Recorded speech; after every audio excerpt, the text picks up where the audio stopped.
Aujourd'hui, à la hutte à la maison, on va faire des expériences scientifiques.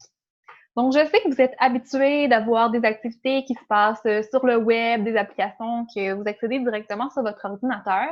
Mais sachez que la hutte, c'est pas juste du web, c'est pas juste du numérique, c'est aussi de la création. Mercredi dernier, on a fait des pompons, mais c'est aussi des expériences scientifiques. Donc, c'est ce qu'on va faire aujourd'hui. Des expériences scientifiques avec des choses que vous devriez très fortement avoir à la maison. Aujourd'hui, j'en ai 2 de planifiés pour vous. Donc, pour ma première expérience, je vous dis le matériel nécessaire. On va avoir besoin de papier de soie. Une feuille, ça fait l'affaire. D'un plan en aluminium, comme ça ici. D'un crayon, très très important qu'il soit en plastique. D'une paire de ciseaux. Et de la laine. Donc, moi, j'ai une tuque ici. Une tuque qui est 30% laine. Donc, c'est pas de la laine 100%, c'est 30% laine, 70% acrylique. Vous allez voir, ça fait en sorte que mon expérience, elle fonctionne, mais elle fonctionne pas à 100%.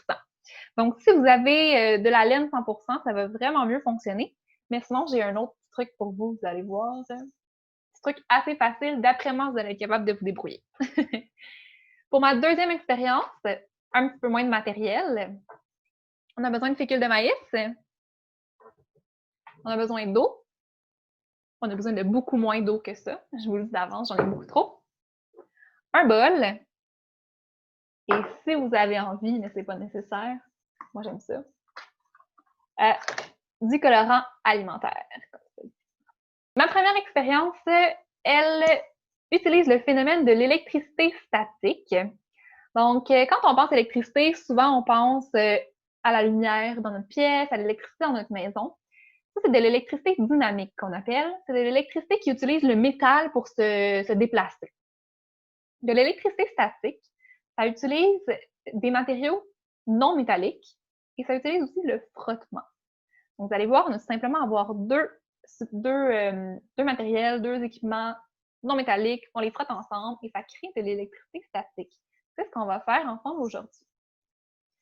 Donc, pour commencer, on va prendre une feuille de papier de soie. Alors, moi, je vais la prendre verte. J'ai ma feuille et je vais prendre mon plat. C'est ici. Je vais le déposer. Et avec mon crayon, je vais dessiner un cercle autour de mon plat.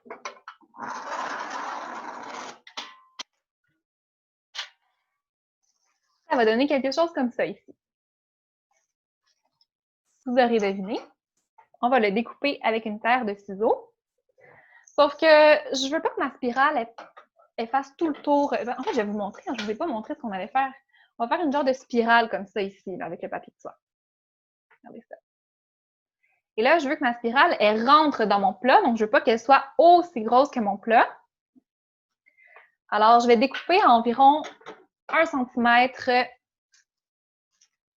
de mon cercle. Oui, je vais attendre après ça. Je vais juste découper mon cercle.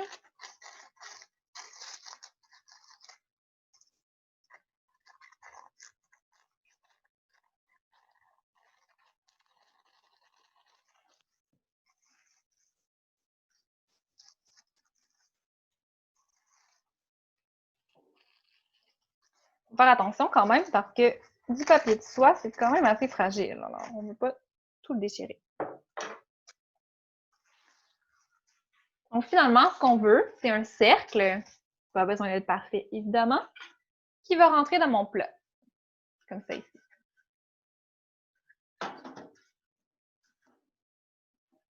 C'est bon? À partir de ce cercle-là, je vais découper une spirale. Alors, je vais partir ici. Et on veut que mes côtés soient quand même assez larges. Là. Je ne veux pas faire 20 tours, là, je vais en faire peut-être un ou deux.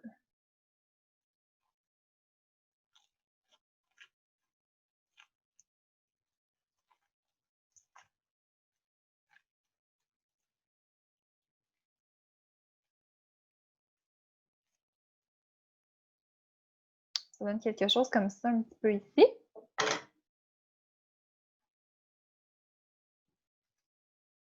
Je vais essayer de le replacer. Alors, vous voyez là ici, c'est une genre de spirale. Comme ça. On me demande si on peut utiliser du papier normal.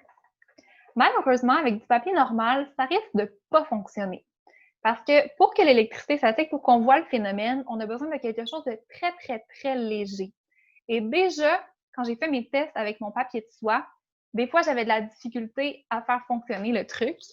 Donc, si vous utilisez du papier normal, c'est encore plus lourd, ça risque de ne pas fonctionner. Vous pouvez l'essayer. Ça sert à ça, en fait, les sciences hein, aussi. C'est de l'essai-erreur. Vous voyez, moi, ça me disait d'utiliser de la laine. J'en avais pas vraiment à la maison. J'ai trouvé quelque chose qui avait 30 de laine. Je l'ai essayé. Ça fonctionne. Donc, allez-y, essayez avec du papier d'aluminium, essayez avec du papier normal. Ça va peut-être fonctionner, mais peut-être que ça ne fonctionnera pas. C'est pas plus grave que ça. Donc, je répète depuis le début, on a utilisé notre papier de soie. On a dessiné un cercle dessus qu'on a découpé et avec lequel on a créé une spirale. Si vous vous souvenez de l'exemple que je vous ai montré tantôt, celui-là ici, je vais essayer de replacer. Mon papier était beaucoup plus petit, là. Regardez ça ici. Alors, c'est ce qu'on va faire avec notre spirale. Alors, on va la reprendre. On va reprendre notre paire de ciseaux et on va couper environ à la moitié de la largeur. Donc, pour la rapetisser. Encore là, ça sert à rendre le papier encore plus léger parce que plus il est petit, moins il est lourd. Donc, on a plus de chances que notre truc fonctionne bien.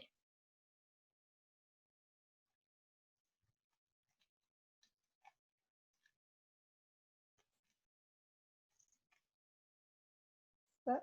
Et je vais même enlever le milieu parce que j'en ai pas besoin. Alors, comme ça. Il faut faire attention de ne pas rien déchirer. Là, regardez-moi ça. Je vais le mettre dans mon plat et vous montrer le résultat final. Ça donne quelque chose comme ça ici. Donc, ça fait une petite spirale. On est presque prêt à faire notre expérience. Alors là, tout ce qu'il faut faire, c'est replier un petit peu le bout pour qu'il soit surélevé. Donc, je ne sais pas si vous voyez bien ici, mais je l'ai plié un petit peu pour qu'il soit surélevé dans mon plat. Avec ma lumière, c'est pas super évident. Et on est prêt. Alors, on se souvient, l'électricité statique, ça se crée en frottant deux surfaces non métalliques ensemble. Alors, je vais prendre mon crayon en plastique, très important, si mon crayon est en métal, ça ne fonctionnera pas. Et je vais prendre ma tuque qui est à 30 de laine. Vous, si vous avez d'autres choses, utilisez-le. Et je vais frotter assez fort, là. N'ayez pas peur. Frotte fort, fort, fort, fort, fort. Et ce qui est en train de se passer pendant qu'on fait le frottement, c'est que l'électricité, c'est comme des petites molécules qui ont des charges positives et des charges négatives. Et quand je frotte, ça divise ces charges-là. Donc, c'est comme si les charges positives qu'il y avait sur ma tuque, elles se transportent sur mon crayon et mon crayon va être chargé positivement. La seule affaire, c'est que dans la vie, les choses aiment ça être en équilibre. Donc, le crayon, il ne sera pas content. Bon, je dis le crayon, on s'entend. Il n'y a pas d'émotion. Mais les charges positives sur le crayon n'auront pas envie d'être positives. Ils vont vouloir retrouver le neutre. Et pour ce faire, ils vont vouloir passer à travers notre plat en aluminium. Alors, on est prêt à essayer? C'est mon crayon, chargé positivement, même si ça ne paraît pas.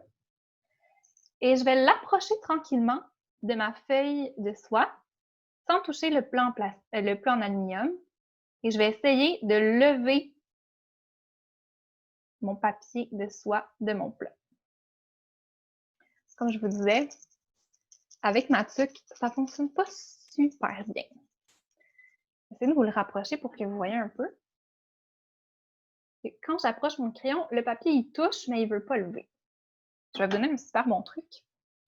Utilisez vos cheveux.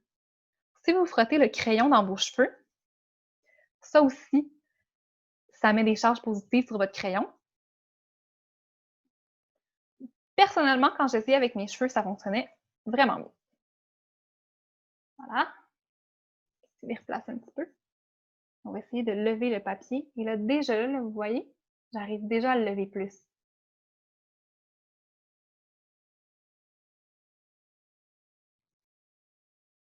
Je vais essayer une dernière fois. À la maison, est-ce que ça fonctionne?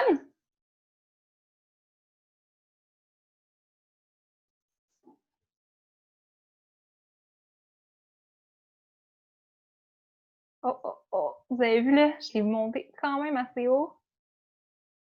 Il faut savoir aussi que plus on le fait, plus les charges positives tendent à s'en aller du crayon. Donc, c'est pour ça qu'à un certain moment, il faut le recharger.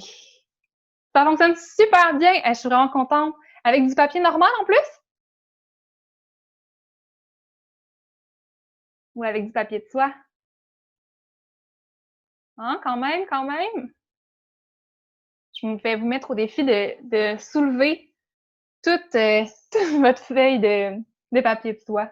J'ai presque réussi hier quand j'ai fait mes tests. Là, j'étais presque rendue au bout. Il restait juste un tout petit bout qui touchait encore au plat d'aluminium. Donc, le truc, c'est vraiment d'essayer, de trouver des différentes textures. Comme avec ma tuque, ça fonctionnait un petit peu, mais avec mes cheveux, ça fonctionnait vraiment mieux.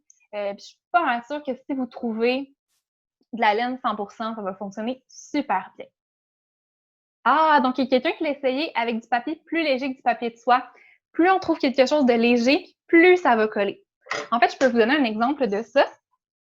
Donc peut-être que vous le savez, mais quand on frotte un ballon sur nos cheveux, encore une fois les cheveux, ça fait la même chose. Hein?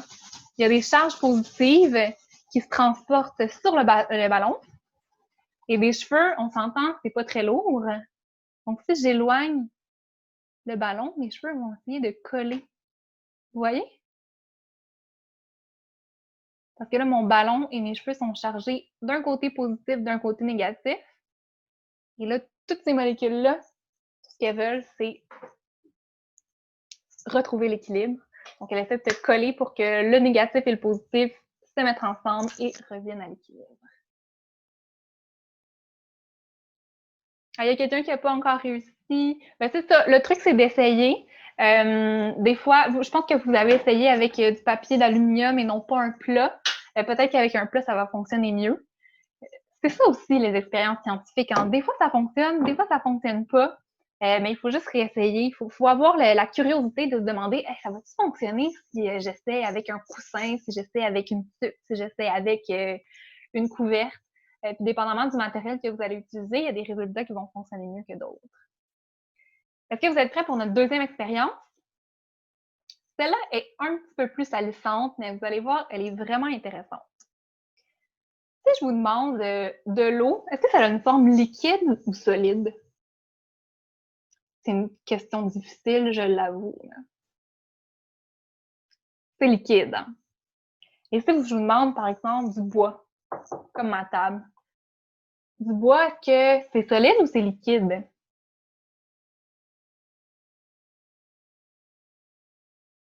C'est solide. En effet, c'est solide. Et là, nous, on va parler de polymère. Polymère, c'est une sorte de plastique. Mais plutôt que de vous dire que le polymère, c'est un solide ou c'est un liquide, on va faire une expérience scientifique pour le trouver. Alors, je vais prendre mon bol, ma fécule de maïs, et je vais en mettre un petit peu dans mon bol. Donc, moi, j'ai une cuillère à mesurer. Vous pouvez y aller à l'œil nu. Je vais mettre, disons, environ 2 cuillères comme ça ici.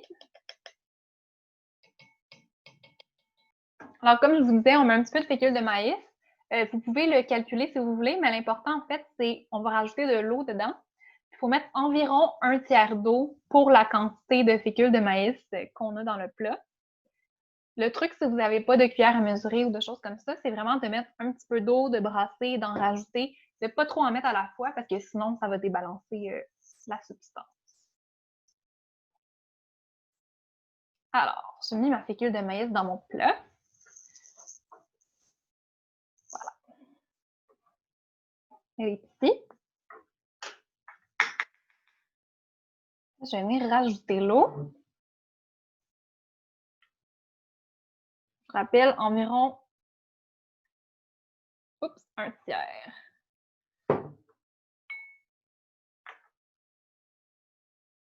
Je vais commencer à brasser. Déjà, quand vous allez brasser, vous allez vous rendre compte que ça a une texture un peu étrange. On dirait que j'arrive pas à savoir si c'est liquide ou si c'est solide. Quand je le regarde, je trouve que ça a l'air liquide. Quand je le brasse, ça se brasse pas comme un liquide. Vous voyez, je trouve que je manque d'eau parce que j'arrive pas à mélanger toute ma fécule de maïs, donc je vais en rajouter un petit peu. J'aime toujours mieux commencer avec moins pour être sûr de ne pas en mettre trop. Bon, si vous en mettez trop, c'est pas dramatique, hein. Vous avez juste à rajouter de la fécule de maïs. Je mélange un petit peu.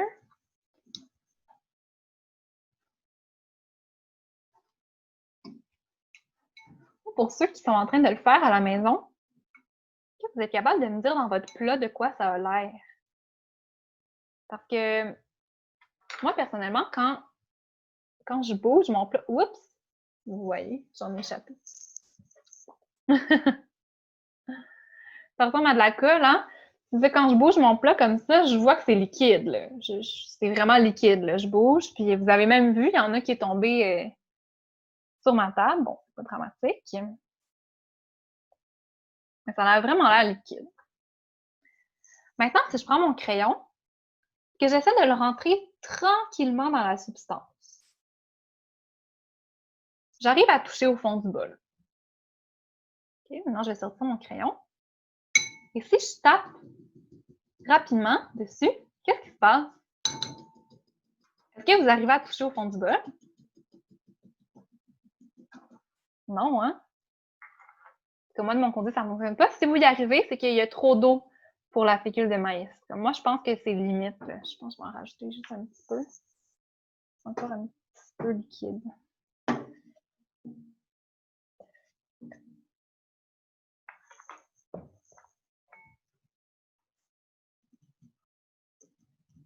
Ouais, là, c'est bon. Donc ça, je vous repose la question de tantôt. Un polymère, est-ce que c'est liquide ou c'est solide? Regardez ça. Là, on va s'entendre pour se dire qu'avec ce que j'ai fait, c'est liquide. Là. Hein? Mais qu'est-ce qui se passe si je frotte mes mains ensemble, par exemple? Que vous arrivez à faire une genre de petite boule avec? J'avais réussi à faire ça tantôt. J'ai oublié de vous dire, ça fait du dégât, cette expérience-là. Donc, essayez d'être sur une table avec pas trop de choses. Mais, tu sais, quand je la presse l'une contre l'autre, est-ce que vous arrivez à avoir à garder la substance entre vos doigts? Parce que normalement, du liquide, ça s'échappe, hein? Là, ça n'a pas l'air à s'échapper. Et on peut essayer une dernière affaire. Là, j'ai un petit peu les mains toutes dégueulasses. Mais disons qu'on prend un crayon propre. Là, je vais en prendre un propre. Puis que je fais juste taper sur le dessus. Je vous le montre. Il reste propre. Donc, c'est vraiment pas un liquide parce que, je veux dire, en faisant ça, mon crayon, il traverse pas la substance. Dans le fond. Tout ça pour vous dire qu'un polymère, ben, c'est à la fois liquide et à la fois solide. C'est un petit peu entre les deux. Hein? Si on y touche tranquillement, donc si je décide de déposer mon doigt dans le fond tranquillement, je vais être capable, comme si c'était un liquide. Mais si j'essaie de faire des mouvements brusques, donc comme taper dessus, ou même juste essayer d'enlever mon doigt assez rapidement, je vais avoir de la difficulté, puis c'est comme un solide. Donc, une substance vraiment, vraiment fun, puis on peut vraiment s'amuser très très longtemps avec. Tantôt, j'avais vraiment réussi à faire une boule avec. Je pense que je vais l'avoir là. Donc, regardez. Je ne sais pas si vous allez être capable de voir parce que je dois vraiment toujours la tenir dans mes mains, mais si vous essayez ça à la maison aussi, là, vous pouvez jouer avec comme une boule de pâte, Mais dès que vous arrêtez de la bouger, dès que vous arrêtez de la pétrir, elle va se retransformer en liquide.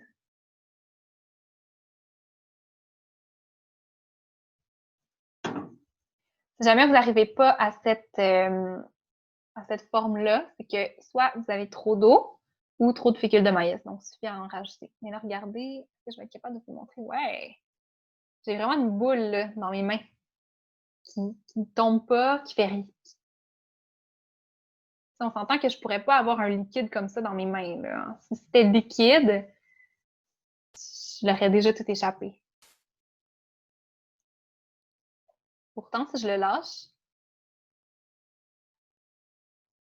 il devient liquide. Donc, sur cette expérience, je vais vous laisser vraiment vous amuser avec ce liquide-là parce qu'on peut passer des heures et des heures là, à jouer là-dedans. Moi, j'ai vraiment beaucoup de plaisir avec ça. Donc, j'espère que vous avez aimé ces 2 expériences qu'on a faites ensemble. Je vous invite à vraiment tester, expérimenter, essayer. Donc là, vous voyez, on a essayé avec différents types de papier pour l'expérience d'électricité statique. Pour celle-là aussi, là, vous pouvez tester. Là, vous voyez, plus ça va, puis moins il est liquide, là, plus on dirait qu'il se solidifie. Donc, tout ça pour dire que la science, elle est autour de nous.